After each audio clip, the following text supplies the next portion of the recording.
नमस्ते बच्चों और मेरे प्यारे दोस्तों, आज मैं आपको एक बहुत पुरानी और मजेदार कहानी सुनाने वाला हूँ। ये कहानी है दो दोस्तों की, नींबू और मिर्ची की। बहुत समय पहले की बात है।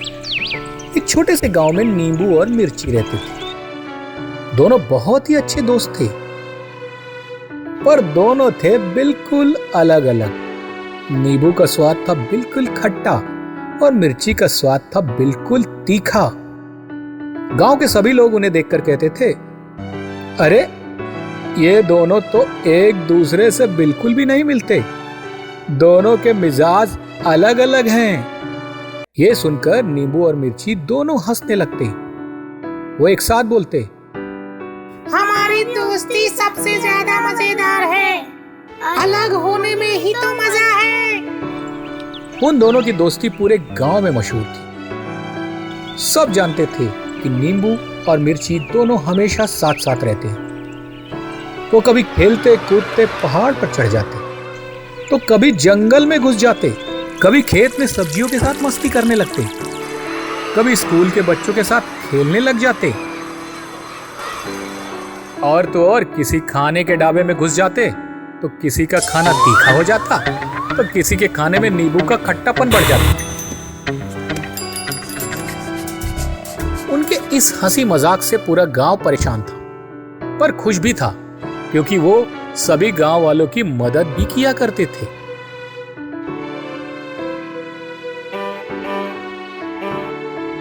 एक दिन उनके गांव में एक शरारती भूत घुस आया। वो जाकर खेतों में घुस गया और सभी सब्जियों को डराने लगा। भूत के डर से सारे गांव वाले परेशान हो गए। कोई भी खेत में जाने की हिम्मत नहीं जुटा पा रहा था। तभी वहां पर नींबू और मिर्ची आ जाते हैं। नींबू अपने दोस्त मिर्ची से बोलता है, हमें कुछ करना होगा, इस भूत को भगाना ही पड़ेगा। इसके बाद दोनों दोस्त हिम्मत करके भूत के सामने जाकर खड़े हो जाते हैं। भूत उन दोनों को देखकर चौंक जाता है। तभी मिर्ची ने अपनी तीखी आवाज में कहा, हाँ, मैं तीखी हूँ कि भूत मुझे छू भी नहीं पाएगा। और तुम तो इतने खट्टे हो कि भूत की नाक सिकुड़ जाएगी।